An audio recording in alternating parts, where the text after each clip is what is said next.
शहर के सेराज होटल में आज आयोजित प्रेस कॉन्फ्रेंस में अनुसूचित जाति एवं जनजाति आयोग के नवनियुक्त जिला प्रतिनिधि अभिषेक जायसवाल ने अपने दायित्वों को लेकर विस्तार से जानकारी दी। उन्होंने बताया कि इस प्रेस वार्ता का मुख्य उद्देश्य उनकी नियुक्ति की सूचना देना नहीं, बल्कि उनके पद की जिम्मेदारियों को स्पष्ट करना है।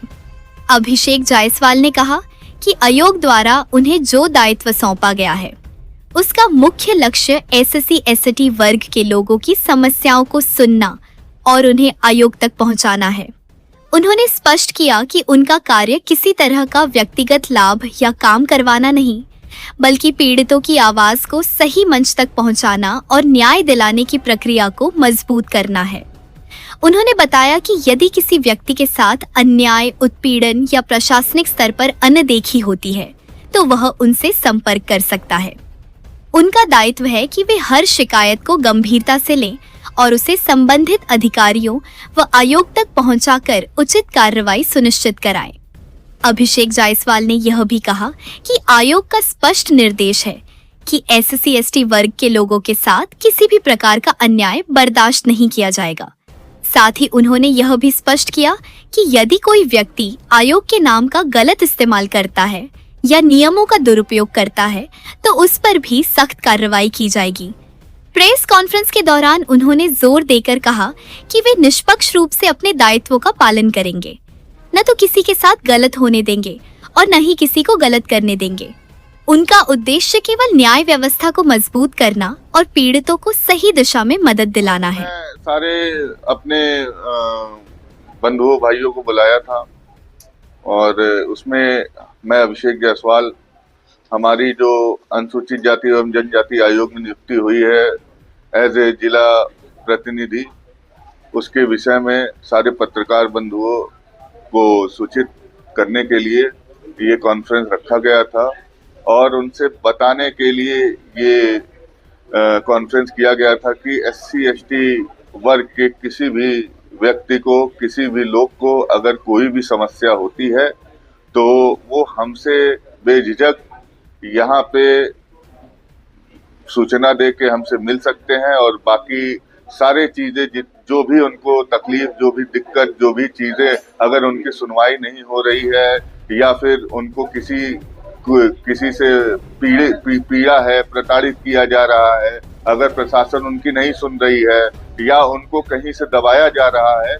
तो सारे चीजों को नजर रखते हुए वो मुझे सूचना दे सकते हैं। मैं जरूर सबके साथ खड़ा रहूंगा और लोगों के पूरे समस्या सुनूंगा और लोगों का पूरा सहयोग करूंगा। जितने भी SC/ST वर्ग के लोग हैं उनके लिए मैं आधी रात को खड़ा रहूंगा और कोई भी समस्या, क्योंकि माननीय मुख्यमंत्री जी और माननीय अध्यक्ष और माननीय उपाध्यक्ष जी आयोग के, उनका एकदम सख्त आदेश है कि SC/ST वर्ग के लोगों को कोई भी दिक्कत नहीं होनी चाहिए, ना ही कोई उनको परेशानी आनी चाहिए, और अगर परेशानी है भी तो उसका तुरंत निवारण किया जाना चाहिए। SC/ST के नाम पे आजकल लोग बहुत, उसका मतलब जो कानून बना हुआ है SC/ST का दुरुपयोग बहुत हो रहा है, तो उस कंडीशन में क्या कहेंगे आप? जी, आयोग ने इसीलिए नियुक्ति किया है कि जहां तक आयोग का एक फंडा है कि राज्य से लेके, जिले से लेके पूरे गांव तक SC/ST का पूरा समर्थन हो और जो ये गलत कार्य कर रहा है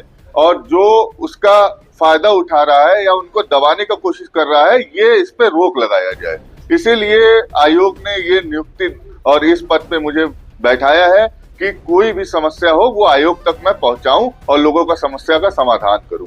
कभी ये होता है कि SC/ST किसी सामान्य इंसान के ऊपर जबरन SC/ST का दबाव बनाती है प्रशासन पर। नहीं, अगर मैं अगर गलत उनके ऊपर गलत नहीं होने दूंगा तो गलत उनको करने भी नहीं दूंगा। अगर ऐसा कोई बात होता है मैं उसके ऊपर भी सख्त वो एक्शन लूंगा। ये समझा जाए कि आप SC/ST की आवाज बनकर जनपद में खड़े हैं। जी, आयोग ने मुझे जो दायित्व सौंपा है वो ये दायित्व है कि भाई अगर SC/ST को कोई तकलीफ हो या कोई पीड़ा हो उसको मैं सॉल्व करूं और आयोग तक मैं ये बात पहुंचाऊं। कोई मामला आया?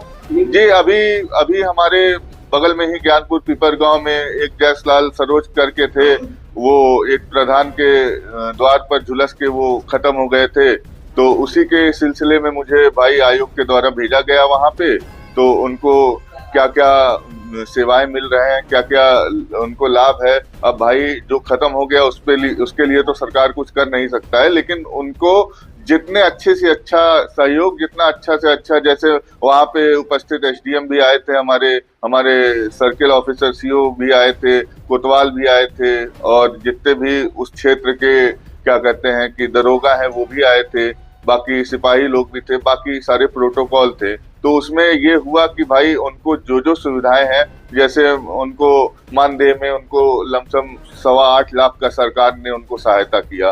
प्लस उसके बाद मैंने एसडीएम साहब से रिक्वेस्ट किया कि भाई अगर कोई भी जीएस की जमीन हो तो उनको 2 बिस्सा 1 बिस्सा उनको जमीन भी आवंटित की जाए। प्लस वो जो सेवादार के पद पे थे जयसलाल, तो उनकी नौकरी भाई उनके बच्चों को, उनके 5 बच्चे, उनके बच्चों को दिया जाए। तो ये सब पे पहल हुआ है, और आगे मैं फिर इसका जानकारी लेके आयोग को आगे दूंगा कि भाई इस तरीके से ये काम हुआ है।